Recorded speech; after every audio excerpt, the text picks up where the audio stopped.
This week on Audiobook Club, the story of the first blind man ever to get to the top of Mount Everest. On a past training climb, I had made the mistake of bragging to my teammates that I could sense when we were over a hidden crevasse by the soft, tremulous feel of the snow and the slightly hollow thunk made by my bootsteps.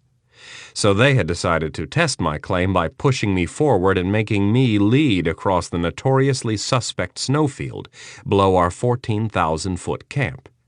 "This'll teach you to brag, super blind guy," Jeff, a close friend and one of my teammates, called out as he and the others crept along behind, keeping taut the 150-foot climbing rope connecting us.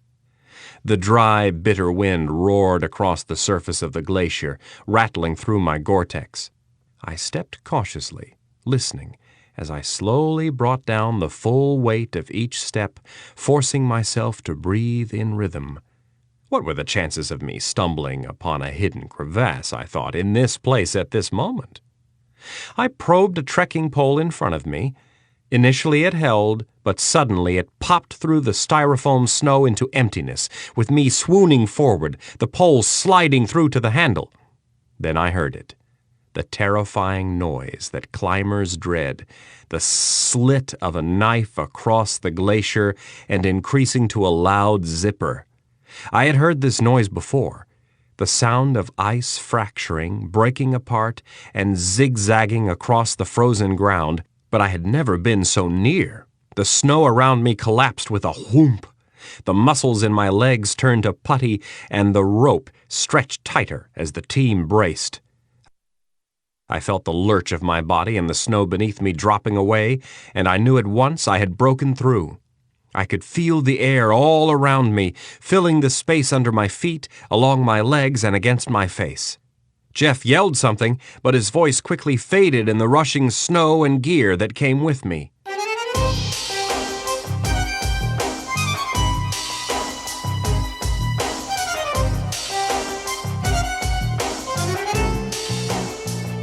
Hello, I'm Steve Phillips and welcome to another episode of Audiobook Club, an interactive audiobook recommendation and review podcast lovingly made by artisans with only ethically sourced organic ingredients in a shed using a still made out of a hosed out dustbin.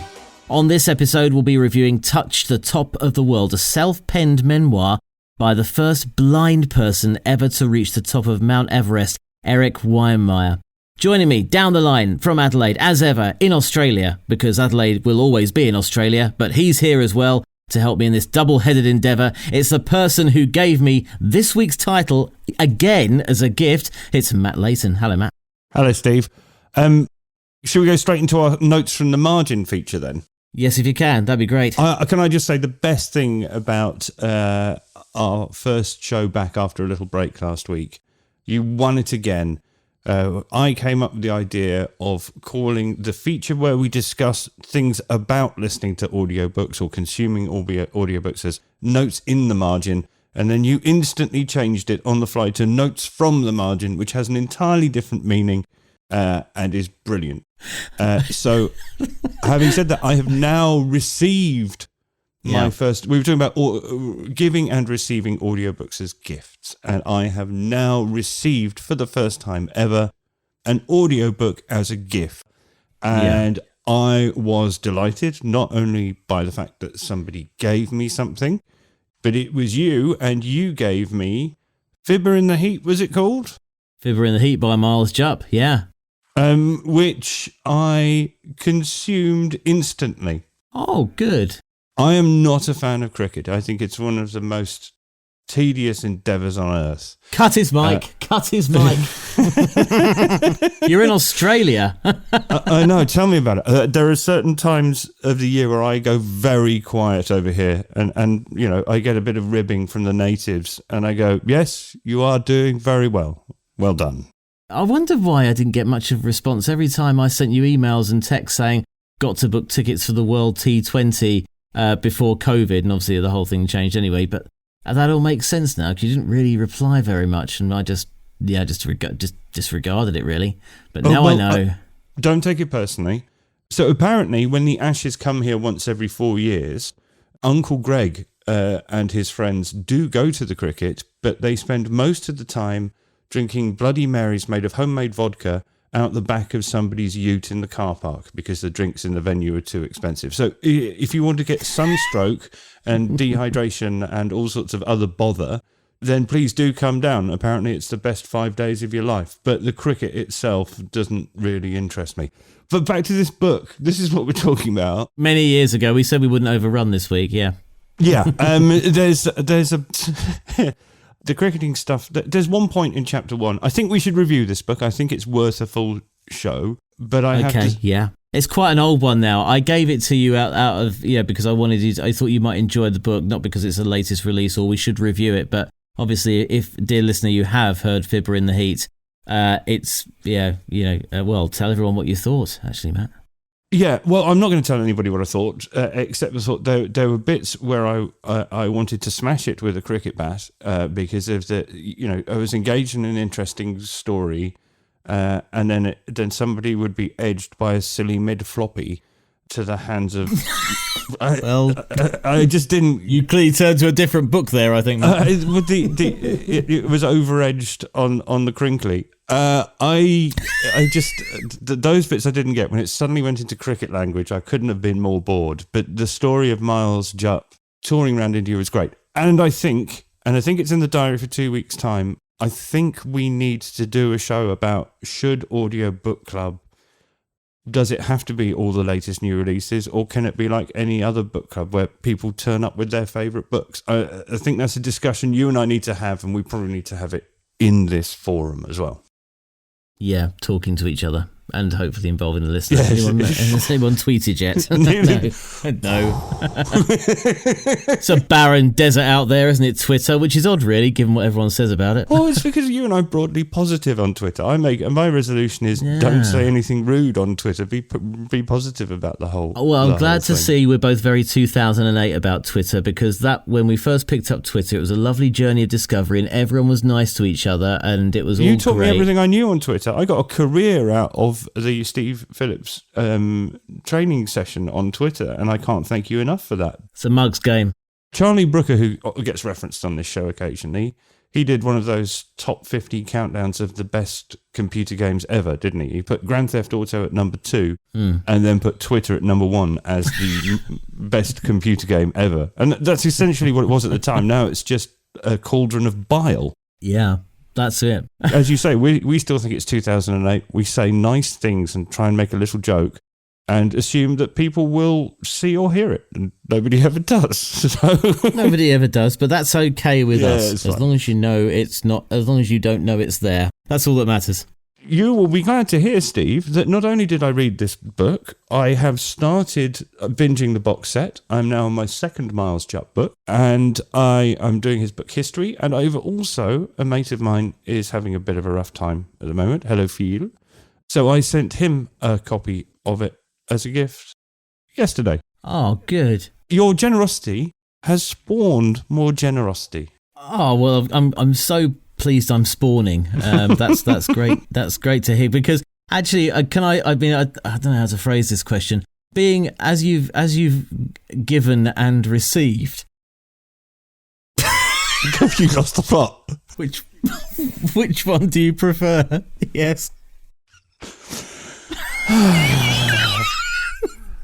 Oh, I'm so sorry. Please cut this bit out. No, so childish. No, really we can't. bad. No, I refuse. You said it now. It's canon now. Oh, great. There's a little bit here where I have another friend who is sometimes... This could turn into something bad with you and me constantly giving each other stuff.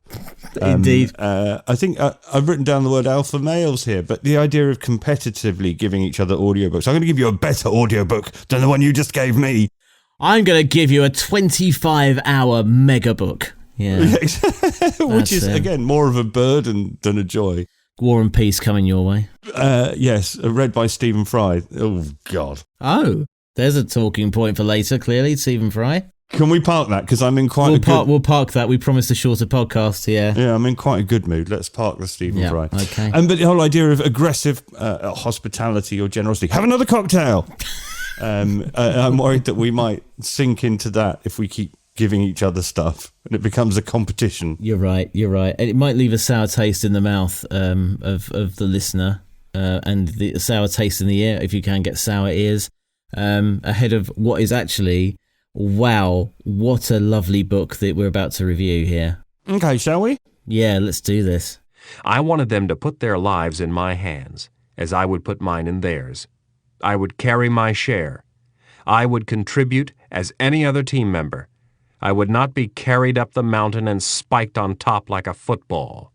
If I were to reach the summit, I would reach it with dignity. The things I could not do, I would let go. But the things I could do, I would learn to do well.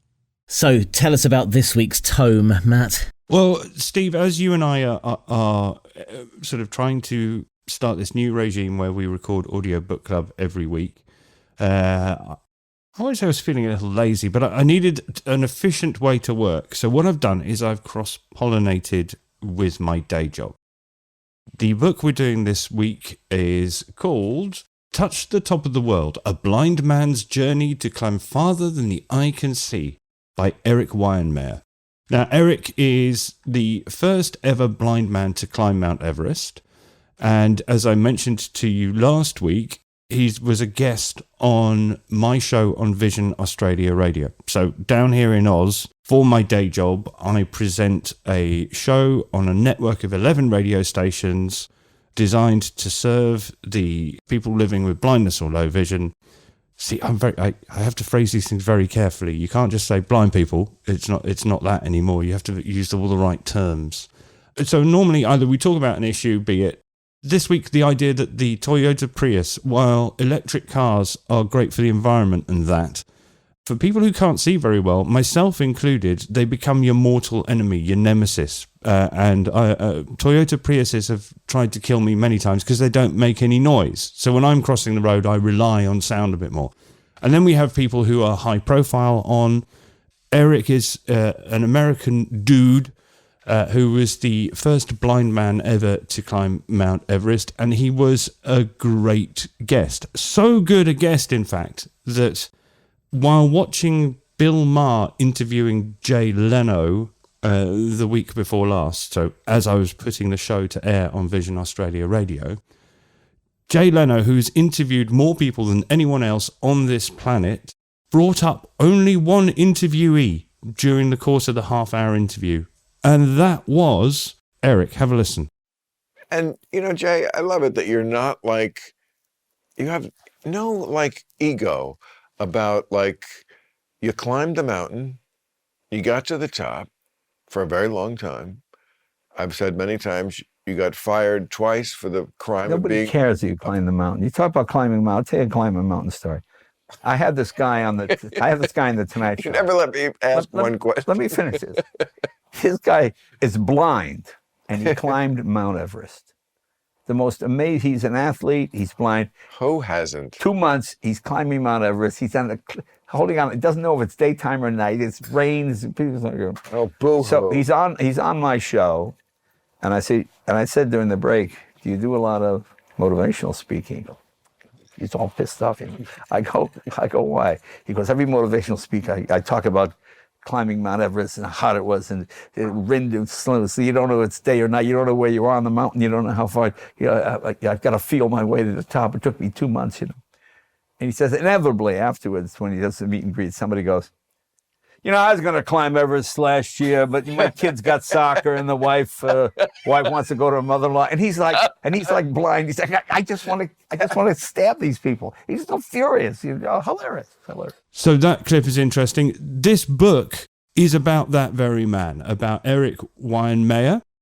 And it's the story of, well, initially it's his, what I call his superhero backstory. It's how he grew up and how he came to be the man with the drive to climb Mount Everest, even though he can't see anything. The reason I wanted you to read this book, this is an interesting one, Steve, because I found the first 3 hours or so of the book to be engrossing and at times harrowing. And then there's 8 hours where if you're into climbing mountains and stuff, then you will really enjoy it. So I asked you specifically to listen to the first 3 hours or so. How was it for you? Oh, it was. I mean, you felt like you were him. I mean, the way he painted the picture of his, because he wasn't blind from birth, which I don't know. And this is probably a question for you. I don't know what would be more harrowing, actually, if you were born blind, and so you I don't know. Would you have that sense of missing something? Can I don't know. Can I answer that question? And the answer is, I unlike Erik, I was born blind, and my sight got, well, I say better, but to the state that it is now. And I feel very lucky that I'm not, well, we're all losing our sight to a certain degree, but that I'm not going through harrowing and traumatic sight loss. And I speak to a lot of people who have it, and the grief that brings. So as much as I get miserable and frustrated about things like I can't drive and I can't see in 3 dimensions, Steve, so I can't catch a ball.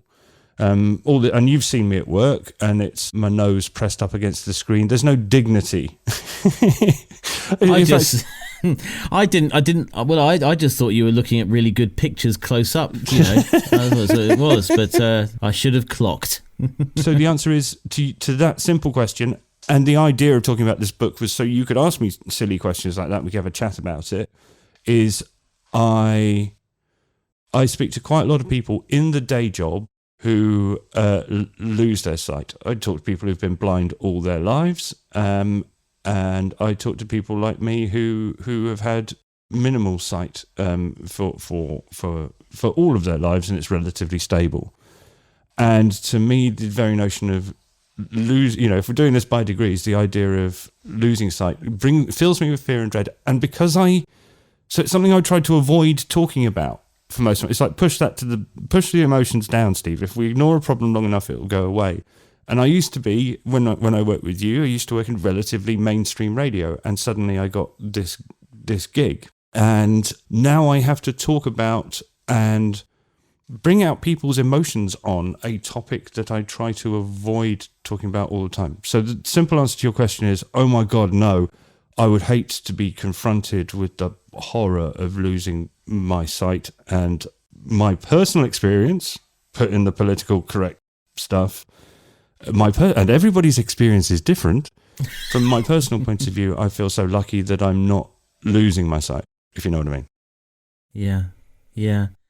I didn't know that. I didn't know that about your backstory there. My superhero backstory. Your superhero backstory, because I know you do. I mean, you know, it's something we can really take for granted. You know, fully sighted. You know, you might sort of think, oh, actually, you know, things are a bit blurry. I better go for an eye. But you know, when's the last time you went to? Hold on, here we go. When's the last time you went to the opticians? Oh, 5-6 years ago. Okay, so here's the thing. Here's something I've learned from my day. I mean, I can't see a thing when I'm driving, you know. I'm only kidding, everyone. That's not true. That was a dad joke alert there. Yeah, a dad joke. Considering I'm about to give an important public health message.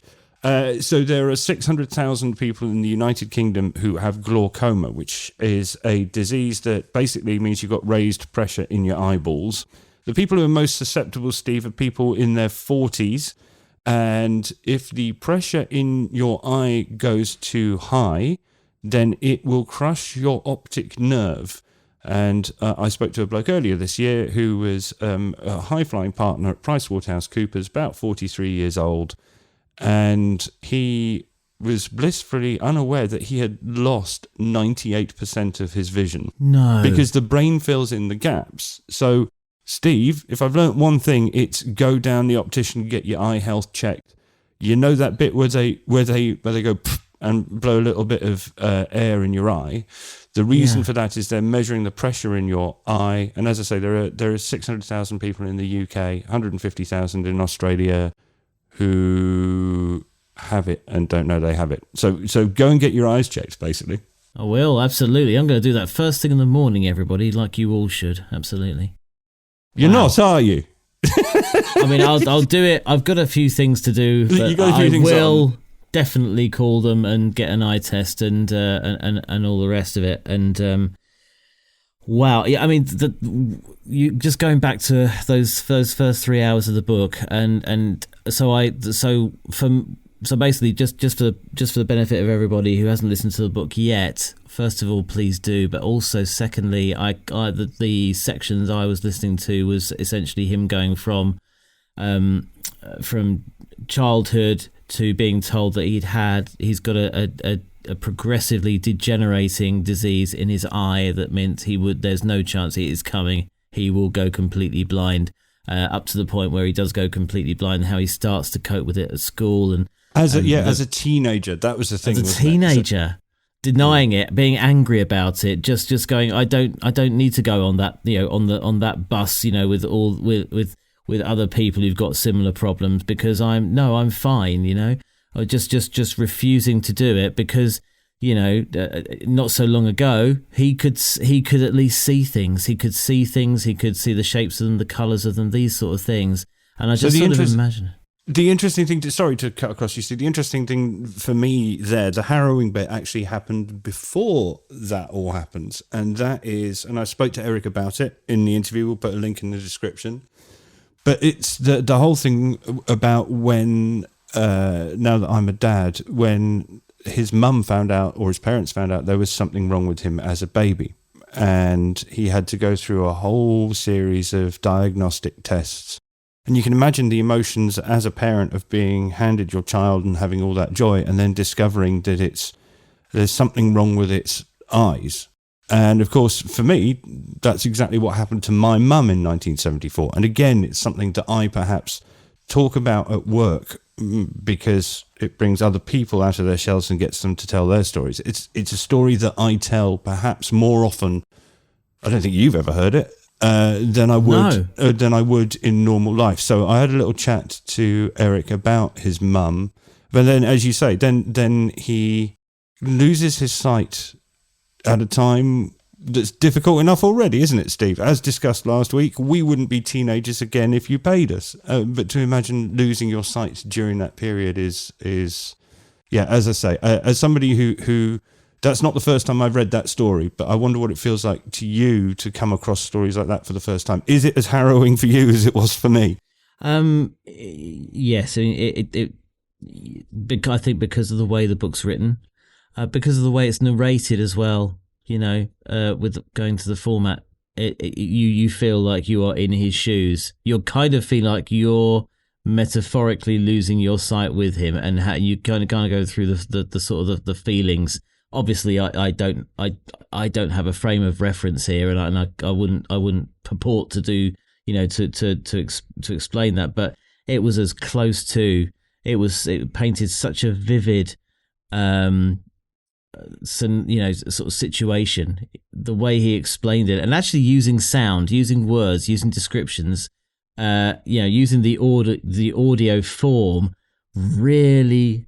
It was the only form you could actually really get a sense of it in because it's audio and not vision. I think I disagree with you there. I think Erik, I didn't know. It's the second time I've interviewed Erik. I didn't know until I read this book that he'd actually spent time as an English and maths teacher in a primary school, and the writing feels to me very much.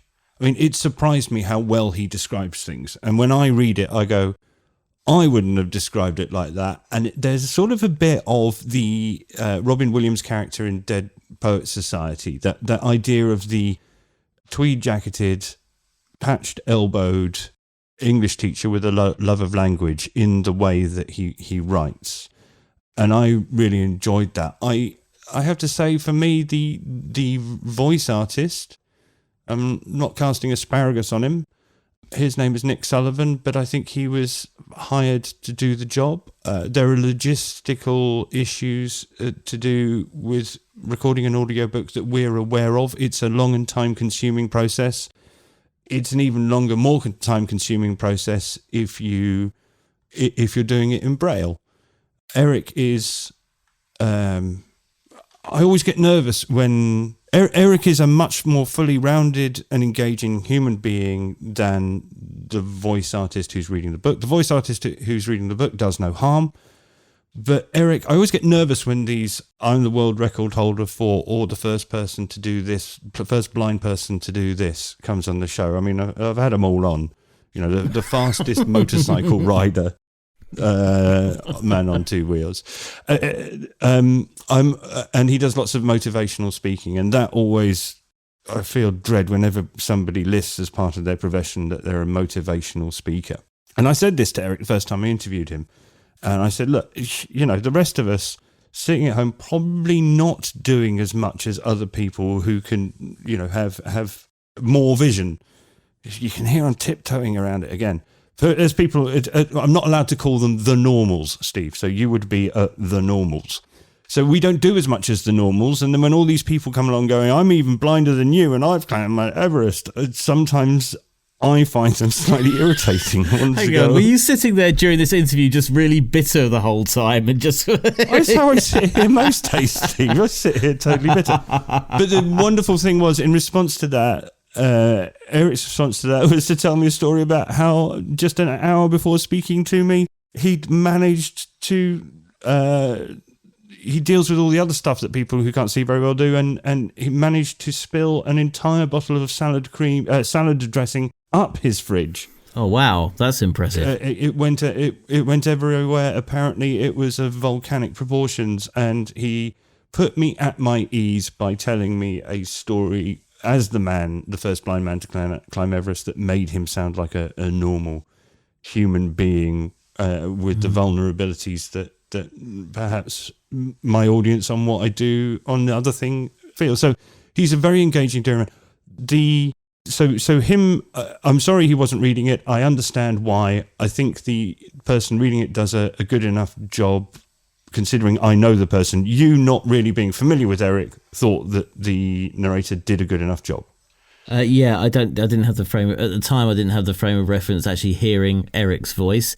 Once I heard Erik's voice, I think now you've made that point. Yeah, I'd flip flop and I'd agree with you actually, because I mean I can't. It's actually an interesting point actually. How long do you reckon it would have taken Erik to read the book himself in Braille versus a sighted person? There's an interesting thing, and I don't know what Erik's Braille reading is like, but my experience of watching people read Braille is that it's not as smooth a process, and I'm prepared to be harangued and proven wrong on this and told that I don't know what I'm talking about, but there's a bit where the majority of people that I've seen reading Braille, the connection between eyes, brain and mouth, as opposed to the connection between fingertips, brain and mouth, the connection isn't as immediate or as solid. So you often find that some people who read Braille,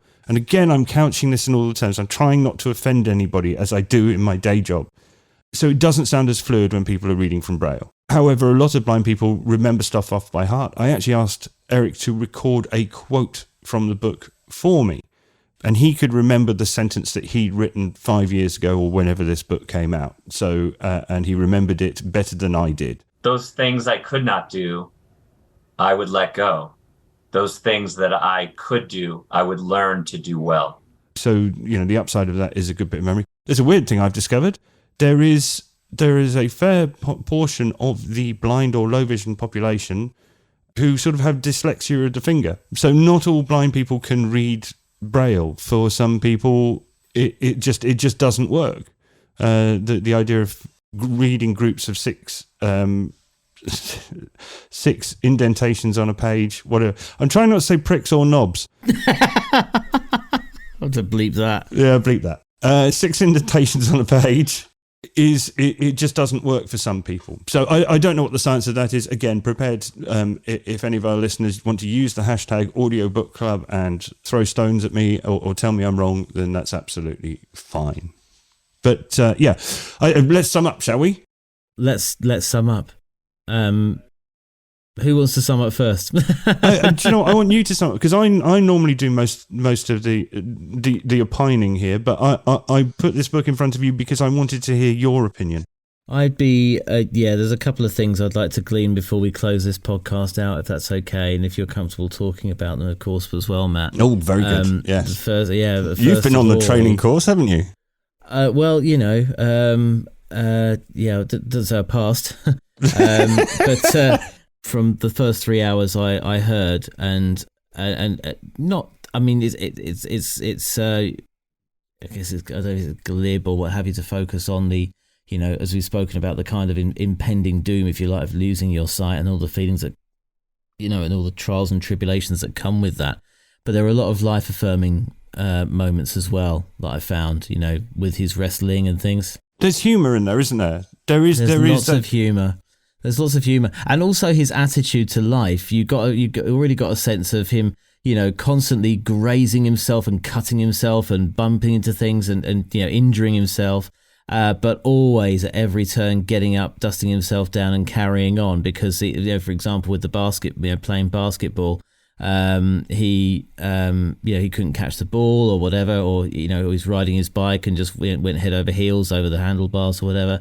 But he still, there was some inspirational passages that I found, how he dealt with, and very struck by what he said about when he lost his mum. How he said it was twice as devastating as losing his sight. And that's something we'll all go through, of course. And he just seemed like someone who had an inner strength, a huge inner strength, is what I found. I wouldn't want to share a flat with him. It's quite. I should imagine he's not the easiest person to live with. He does show. People talk about resilience these days. His resilience is genuine. When he had difficulty, pitching a tent, he said, "I don't want to be taken to the top of." I said to him, it could be argued that you were a burden to the other people in your team climbing Everest. He said, "Look, I didn't want to be a burden. I didn't want to be taken up the mountain and spiked like a football on the top of it and everybody else cheered. I wanted to be part of the team." And he goes on to say that, there would have been some people driving past on the American equivalent of the A40 where he lives, seeing a blind man in a field constantly putting up and taking down a tent because he wanted to practice it with gloves on, because he wanted to be able to do that for himself, or cook a meal, or carry, he's physically, he's in top condition. He's an athlete, so he would carry other people's bags when they got a bit tired. It is a story of superhuman endurance and resilience, the book as a whole. The interesting thing I wanted to ask you, Steve, is I'm not sure the full 11 hours is for anybody who's not interested in climbing. Would you be happy to spend a credit for the experience of the first few chapters? Yes, I think I would. I think it was a really well written book. I enjoyed the way it was delivered. I enjoyed the storytelling, and I think actually you can take some learning from it as well. So I think it's harking back to last week. It's quite a good, actually, a little bit of a self-help book. When all your chips are down, and even when they're not just down, but someone's taken away your chips. You can press on. You can a seagull, maybe. If a metaphorical seagull comes swooping down and takes your metaphorical chips, then don't despair. Yeah, exactly. Yeah. Seagulls here. The local slang term is chip chook, where chook normally means chicken. They're basically referred to as chip chickens. Yeah, when I first heard that, I couldn't get my head around it when it was said on Neighbours all those years ago. I was like, chooks? What the earth are those chooks? God rest its soul. I have a question for you, Matt, and I was struck by something you said at the start, because we haven't really talked about your work with the radio stations in Australia, and you talk about how you now have to talk about the subject you didn't really want to talk about now. How do you feel? Because you talk about you're discussing all this stuff with people to put them at their ease. The guests you see through the door all the time. But how do you feel now, having had to talk about it and face it? First of all, I'm grateful to have a job. When we moved to Australia, me as a trailing spouse, I was unemployed for over 2 years, and I couldn't get arrested, basically. And a job advert appeared, and it said, we're looking for a radio producer and presenter. And I went, oh yeah, that's me. We're looking for somebody with commercial and community radio experience. I went, oh, that's an unusual combination. I've got that. I've run a community radio station and worked for big companies. I know how to do all that. I went, this job's going to be based in bloody Sydney, isn't it? And I can't go there because the kids are in school here. Can be based in Adelaide or Melbourne. At which point I sort of went, okay, I'll apply for this. And then something I've never seen in an ad before, applications from candidates with a vision impairment are encouraged. And at that point I went, don't stuff it up, except the word wasn't stuff, for about 2 weeks. And then I got the job. So I'm grateful. Whenever I go for a job interview, Steve, there's, if it's a half-hour job interview, I know that I've got to put some time at the end to go, yeah, look, I know you think I'm stoned. I'm not. I've got an eyesight condition, and that's why my eyes are wandering all over the room. Here's what I can do. Here's what I can't do. I hope you'll still consider me. Well, any other candidate is still just talking about how good they are. So you know, getting jobs is hard. Nobody's going to give me a job as a taxi driver or a sushi chef. So certain things are cut off to me. So really grateful to be employed, and a great employer, the equivalent of the RNIB in the UK or the NFB in the States. I have to say, I do just sometimes wish I could do a show about gardening or something I know nothing about. I'd rather not be the expert in this particular topic, and some weeks, particularly with, people who are going through a traumatic time and are very bravely telling their stories, I do find it a little wearing, particularly as, in order to create an atmosphere of trust, sometimes I have to lay myself bare in a way to make them feel comfortable. So yeah, well sensed, Steve. There is but first of all, incredibly grateful to be employed, really grateful to everybody I've worked with, but yeah, sometimes I just wish I could do a show about gardening. You still can. You just ask the questions. Just ask the questions. That's what you do. You just go, I can do a show about anything. Yeah, we both can do a show about anything. Just play dumb. And in some cases, in most cases, 99% of the cases, we will be genuinely dumb. Well, it turns out we might be about to do a show on cricket in a couple of weeks. So, it's almost the same. There you go. And so the loop is closed. There we go. We've come full circle with the cricket thing. Mm.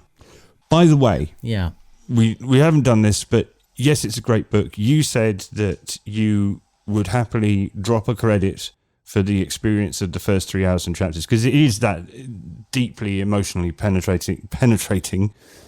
If you like climbing, then buy 2 copies, because you will enjoy the story of the adventure, all 11 hours of the book.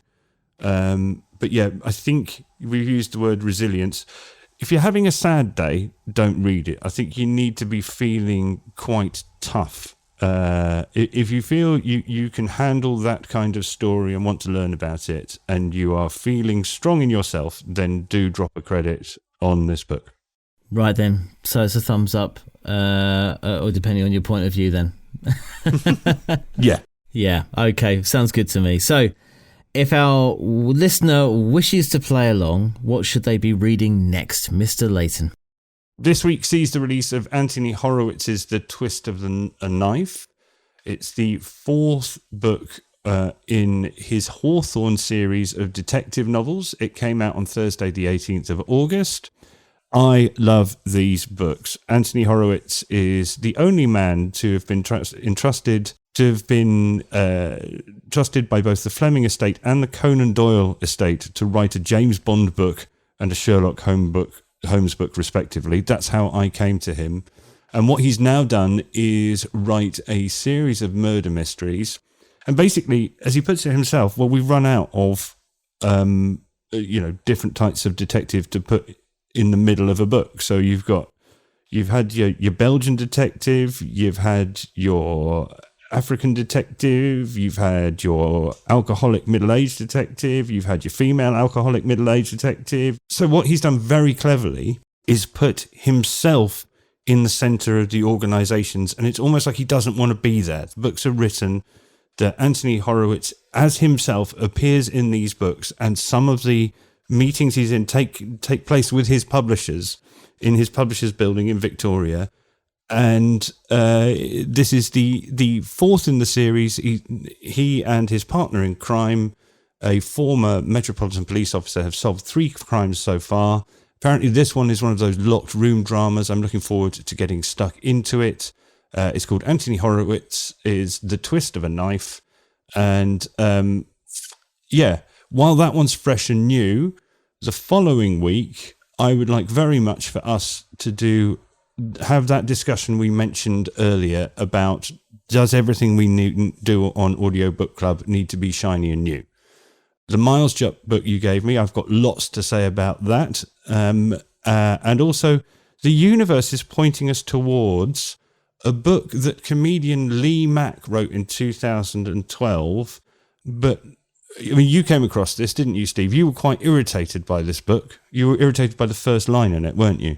Well, yeah. Well, yes. The reason being is that it dropped into my, I was looking through Audible and new releases and so on, and I just saw Lee Mack's autobiography, and I thought, oh, hello, this will be, because he's fun. I really love him as a comedian. He's very funny, and the first, and I was thinking it's brand new, and then the first sentence he says is, I wrote this book 10 years ago, basically, and here it is, me reading it. I've just got round to reading it, is what it came across as. And I was like thinking, there might be, I think he's put some added material in there to kind of bring it up to date, which I think is obviously the good thing. But if I had bought an audiobook of a book that had only just been recorded but released 10 years ago, and it's an autobiography as well, so there's 10 years of life and stories and stuff we might not have had, then I would have been aggrieved. But I think, from what I understand, it's been brought right up to date, so I think it's still worth a squiz.